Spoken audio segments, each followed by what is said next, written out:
ईंदड़ वक़्त में छा थो महसूस करे छॾे मिर्ज़ा फैमिली पीपल्स पार्टी में वेंदी, छाकाणि ॿ टे ॾींहं अॻु में सोशल मीडिया ते हिकिड़ो माहौल जनरेट कयो वियो मिर्ज़ा फैमिली पीपल्स पार्टी में शमूलियत करण जी, उते तव्हां छा चयो? इहो सोशल मीडिया ते अगरि जनरेट कयो वियो त बहितर आहे कि तव्हां उन्हनि सोशल मीडिया वारे दोस्तनि सां ई पुछो कि उहो वज़ाहत करे वठनि हू छा पिया चवनि, छो पिया चवनि। बाक़ी जेकी मां ॻाल्हि कई कि मिर्ज़ा फैमिली बदीन शहर जो, बदीन ज़िले जो हर बाशऊर वासी मिर्ज़ा फैमिली जो हिस्सो आहे, त इहो ई फ़ैसिलो कंदा कि अॻियां सियासी राह कहिड़ी खणणी आहे। ज़िलो बदीन अॻु में माज़ी में ॾिठो वञे मिर्ज़ा ग्रुप सां रहियो आहे, मिर्ज़ा फैमिली सां रहियो आहे। हिन वक़्तु ज़िले बदीन अंदरि साड़ियुनि जो रेट हुजे, पाणी जा मसइला हुजनि या कैलाश कुली जे हवाले सां धरना लॻनि, इरशाद मेमून जे हवाले सां मिर्ज़ा फैमिली उते एक्टिव नज़र न पई अचे, उनजी वजह छा आहे? न ॾिसो मिर्ज़ा फैमिली आउं त सम्झां थो कि बदीन ज़िले जो हर बाशऊर वासी मिर्ज़ा फैमिली जो ई हिस्सो आहे। ऐं तव्हां ॾिठो कि हिन लिहाज़ सां ॾिसो कि मिर्ज़ा फैमिली ही हुई जेको हज़ारनि जी तादाद में रोडनि ते वेही करे कैलाश कोहली जे मर्डरर्स खे भी कैफ़रे किरदार ताईं पहुचायो। इरशाद मेमण जे मर्डरर्स जे ख़िलाफ़ हीअ कार्रवाई हले थी पई ऐं थी आयो आहियां उन्हनि जे घरां। ऐं इज्तिमाही या इनफरादी इशूज़ हुजनि उनमें बदीन ज़िले वासी ऐं मिर्ज़ा फैमिली असीं हिकु रत आहियूं, हिकु घर आहियूं, हिक ॿिए सां नथा टुटी सघूं ऐं हर विक हिक ॿिए सां गॾु आहियूं इंशाअल्लाह। बदीन में हर ॾींहुं नौजवान ॾिठो अॻु भरो लॻो पियो आहे ऐं तरक़ियाती कमनि जे हवाले सां तव्हां ते छा चओ?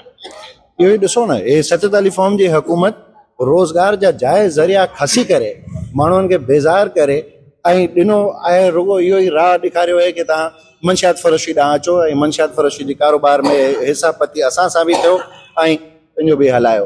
त टोटल सोशल डेग्रेडेशन थी आहे गुज़िश्ता दौर में 2 साल 2 + 2 साल 4 साल में। ऐं इहो हिकिड़ी अनसस्टेनेबल सूरत हाल आहे। असां इहो ई एहतजाज जे पोइ इहो ई मक़सद बि आहे, इहा ई असांजी कोशिशि आहे। क़ौम सुजाग आहे ऐं इंशाअल्लाह असीं ईअं हिननि खे पंहिंजी ईंदड़ नस्लनि जो नसीब फिटाइण कोन ॾींदासीं इंशाअल्लाह। अच्छा सर, ही तव्हां पंहिंजो एहतजाजी जो 10 तारीख़ जो आगाज़ कयो, तव्हां 2024 में जेका धांधली थी आहे अॻिते जे लाइ तव्हां छा सम्झो इलेक्शन शफ़ाफ़ थी सघे थी? ॾिसो हिन में वॾे में वॾो नुक़सानु थियो आहे पाकिस्तान जी आवाम जो, सिंध जी आवाम जो, बदीन जी आवाम जो। ऐं सॼी जेकी बेहाली बदमनी तव्हां ॾिसो था पिया उहा डायरेक्ट रिज़ल्ट आहे पब्लिक मैंडेट खे डिसरिगार्ड करण जो। आउं सम्झां थो कि पाकिस्तान जी आवाम, सिंध जी आवाम हिन ॻाल्हि जी कतई उहा नथी थी सघे कि ईअं घड़ी घड़ी हुन जो मैंडेट रोंदियो वञे। ऐं वक़्तु अची वियो आहे जो ही मिसकिन माण्हू, अमन पसंद माण्हू जेका आहिनि हिननि जी राय वठी करे ऐं हिननि जी चाहत मुताबिक़ ई हिननि जे मुस्तक़बिल जा फ़ैसिला कया वञनि। जी बिस्मिल्लाहिर्रहमानिर्रहीम। जीअं अॼु सॼे पाकिस्तान में, सॼे सिंध में एहतजाज पियो थिए जेको पब्लिक जे मैंडेट ते धाड़ो हयो वियो अॼु खां 2 साल पहिरीं, उनजे ख़िलाफ़ बदीन जे शहरियनि वरी अॼु हिन एहतजाज में शरीक थी करे पंहिंजो मैंडेट जी तहफ़ुज़ जो इज़हार हुननि कयो आहे।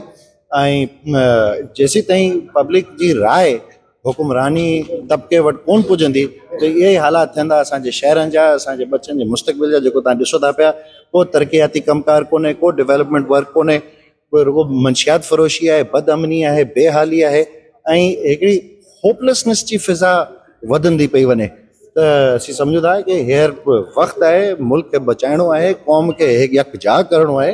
हिकिड़ी नेशनल डायलॉग, नेशनल वर्कशॉप हिकिड़ी थियणु घुरिजे जंहिंमें इज्तिमाही दानिश सां सभु गॾु वेही करे इन मुल्क ऐं क़ौम खे सही पटड़ी ते कीअं चढ़ाइणो आहे उनजी पाण को फ़िक्र सोच कयूं।